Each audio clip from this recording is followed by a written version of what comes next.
My name is Meta Graham and I am a councillor in Clogher Valley DEA. I am also a wife, a mother and a grandmother, and I have been selected as a candidate for Mid-Ulster. When I was first approached about standing for council, I laughed. I honestly thought, why on earth would anybody want someone like me? I'm not into politics, I'm nothing special. But as I began to really think about it, I thought that someone like me would probably be quite a good idea.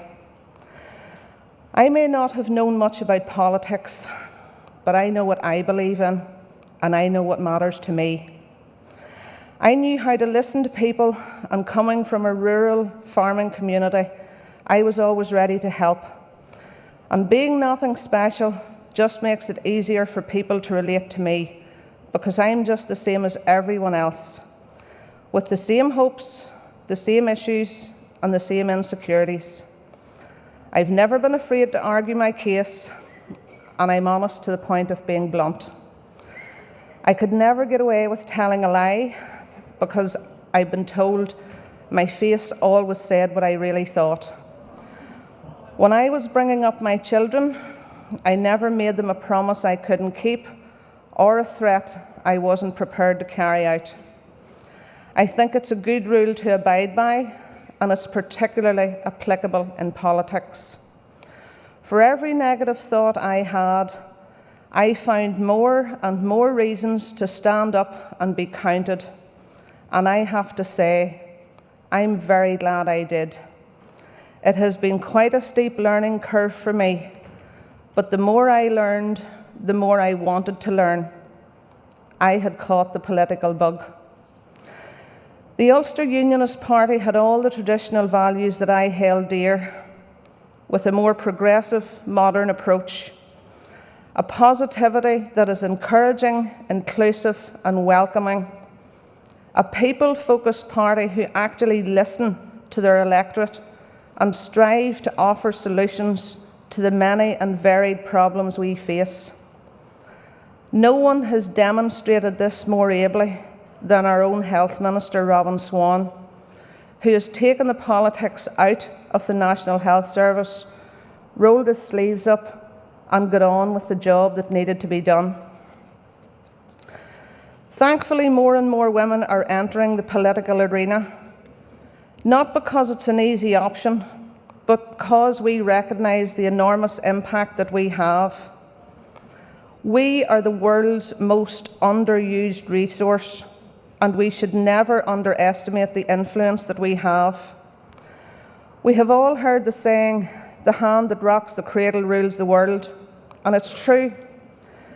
The example that we set, the rules that we make and explain and enforce, shape our children and our grandchildren into the adults that they will become, and we must all, both men and women, take that responsibility very seriously. We have finally realised that our life experiences, our perspective and our influence are valuable resources which should be exploited to inspire others to become involved, inspire them to find their voice, and give them the encouragement and the confidence to use it for the good of the Union and Northern Ireland in particular. We should never be afraid to speak up for this place that we call home. We should never be afraid to speak out about the injustices we face, and we should never be afraid to go that extra mile, to take that chance, or to stand our ground. It is no coincidence that our full and active participation is central to building and sustaining a greater responsiveness to the needs of our citizens, the issues that are raised and the policies that are shaped, revised and reformed, because we are strong, compassionate and patient, and we should be fearless in challenging an outcome which is not to everyone's benefit. The last piece of advice my very wise father ever gave me was to be kind. I asked what I should do when that didn't work, and he answered, "Try again." I will try again and again and again for the people who put their trust in me, to represent them, to listen to them, and to be their voice. I was selected as the candidate for Mid-Ulster because I care. To me, every life matters, not just one.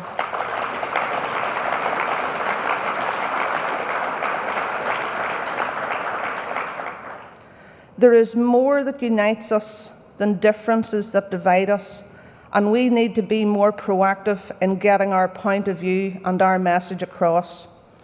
We are a union of people from many and varied backgrounds, and whether we like it or not, we're all here together, and we need to learn how to live as good neighbours should.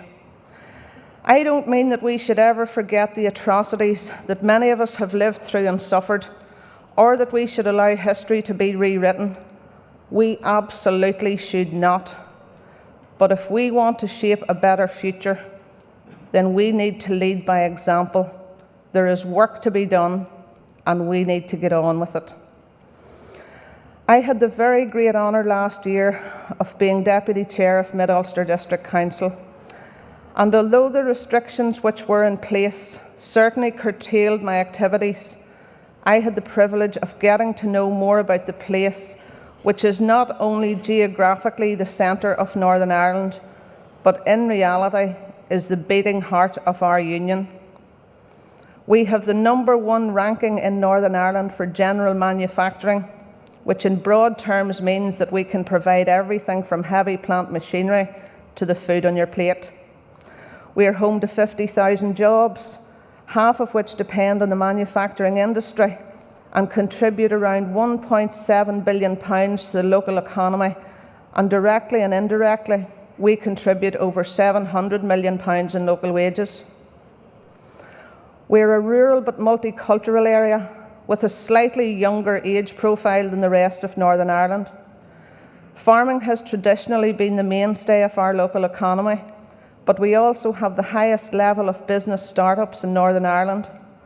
We have a solid agri-food base, manufacturing and engineering sector, and our local economy was one of the hardest hit by COVID. We have achieved all of these things even though there has been little in terms of central government infrastructure and a severe lack of investment in broadband and roads. We have all the same issues as any other constituency and don't have our troubles to seek. And of course I will be there to advocate on the things that matter to you. But there are so many things to be proud of in Mid-Ulster, be it our history and heritage, our evolving tourism industry, or our entrepreneurial spirit. We've got it all, and I want to be part of making it even better. I want to see a Mid-Ulster that is not just ticking over, but is thriving economically and socially as part of the larger United Kingdom, prosperous and interconnected, maximising our potential growth, enhancing our competitiveness, and supporting and encouraging our entrepreneurs. We have to ensure a strong and sustained economic growth in the availability of a high-performing workforce who have been equipped with the appropriate skills to meet the current and future needs of our local industry's key sectors. In this centenary year of Northern Ireland, we should all look back and reflect on the words of the Ulster Covenant, passionate and sincere words that we can still relate to today. Men of Ulster, loyal subjects of the Crown, humbly relying on God, standing together in defence of ourselves, our children, and our cherished position of equal citizenship. These are very powerful statements, and 109 years later are still relevant today. As we go forward into our next 100 years, we need to endeavour to leave this cherished union a better place than we found it, for every one of us. Thank you.